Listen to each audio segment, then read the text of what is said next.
Hi hello नमस्कार जय शिवराय. तर आज आहे बाप्पाचं विसर्जन आणि सगळ्यांना न आवडणारा क्षण. बाप्पा मस्त 10 दिवस येतात, 10 दिवस मस्त छान आनंद असतो आणि ते वातावरण पण एकदम ना छान आणि एकदम प्रसन्न असतं. डेली आरती करायची, सकाळ संध्याकाळ नवीन नवीन प्रसाद बनवायचा.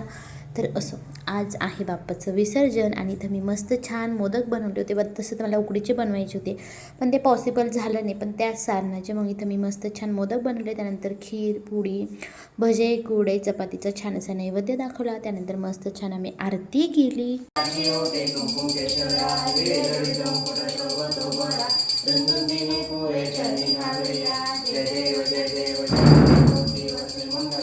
तुम्ही सर्व मम देव देव काय ना माझ्या मच्छिंद्रेचा बुद्धात माता प्रकृतिक सुबता करू. मस्त छान बाप्पाची पूजा केली. त्यानंतर इथे बाप्पाला हलवलं आणि हलवायचं असतं. तसं 5 जण लागतात पण 5 जण नव्हते. मस्त छान आमची पूजा वगैरे झाली आणि बाप्पा बघा किती छान दिसतात आणि पिल्लूचं चाललं तर रडायचं.